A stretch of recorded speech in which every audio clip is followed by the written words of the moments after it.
இன்றைய sensation of India Vaibhav Suryavanshi 14 வயதான பீகாரை சேர்ந்த பாலகன்னா சொல்லணும், இளைஞன் கூட இல்லை. நேற்று மேட்ச்ல 35 பால்ல 100 ரன். அவர் சொல்லிக் கொடுத்துருக்க பாடங்கள் 3 லைஃப் லெசன்ஸ் நமக்கு சொல்லிக் கொடுத்துருக்காரு. 3 வாழ்க்கை பாடங்கள் நம்ம எடுத்துட்டு போக வேண்டிய பாடங்கள் அவர்கிட்ட. அதை என்ன வீடியோல பார்க்க போறோம். முதல் விஷயம், நேற்று மேட்ச்ல இறங்கும்போதே நான் ஜெயிச்சே ஆவான்ற உறுதியோட இறங்குனது. அந்த உறுதியோட இறங்கினால்தான் ஒரு துணிச்சல், ஃபியர்லெஸ் கேம். நேற்று யாருக்கும் பயப்படாத தைரியமான ஒரு விளையாட்டு. ராமே ஆண்டாடல, ராவண ஆண்டாடல, எனக்கு ஒரு கவலை இல்லை, அடி பிரித்து எடுத்தது.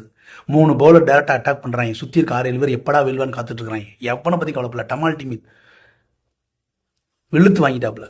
அந்த ஃபியர்லெஸ் கேம் விளையாட்டுல ஒரு ஃபியர் இருக்கவே கூடாது, பயம் இருக்கவே கூடாது. இது முதல் பாடம். ரெண்டாவது, இப்படி ஒரு முடிவு எடுக்கிறதுக்கு, நான் ஜெயிச்சேவன் முடிவு எடுக்கிறதுக்கு ஒரு தைரியமான விளையாட்டு, துணிச்சான விளையாட்டுக்கு பின்னாடி 1 வருடம் 2 வருடம் 10 வருட உழைப்பு. 4 வயசுல பேட்டை கொடுத்துறாரு அவங்க அப்பா ஃபர்ஸ்ட் கோச்.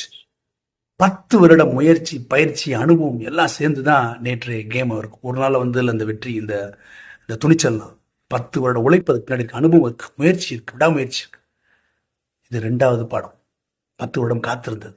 3வது பாடம், ஒவ்வொரு 6 அடிச்சதுக்கு அப்புறமும் சரி, அல்ல 100 அடிச்சு முடிச்சதுக்கும் சரி, அது பெருசா ஆடி பாடி யாரி கிண்டல் பண்ற மாதிரி ஒரு இது களியாட்ட கொண்டாட்டம் எதுவுமே இல்லை. அவுட்டாக போகும்போது கூட கிரவுண்ட் போகும்போது அமைதியாக தான் போனார். அமைதியாக கடந்து போகுது. அந்த சக்சஸ், கிடைத்த வெற்றியை ஒரு இடத்த அடைஞ்சதுக்கு அப்புறம் அது அமைதியாக கடந்து போகுது. அது பெருசா மண்டையில் எத்திக்காம இதுவும் கடந்து போகின்ற மாதிரி அதை பெருசா அழட்டிக்காம போறது, அது ஒரு பெரிய தன்மை. தொடர் வெற்றியை கொடுக்கும். அது தல தோனியோட சக்சஸ்க்கு அதுதான் காரணம். இவரும் அப்படித்தான் இருந்தார். 3 பாடங்கள். தைரியமாக முடிவெடுத்து துணிச்சலான ஒரு கேம் விளையாட்டு, அதுக்கு பின்னாடி 10 வருட உழைப்பு, காத்திருத்தல், அப்புறம் அமைதியாக அந்த வெற்றியை கடந்து போனது.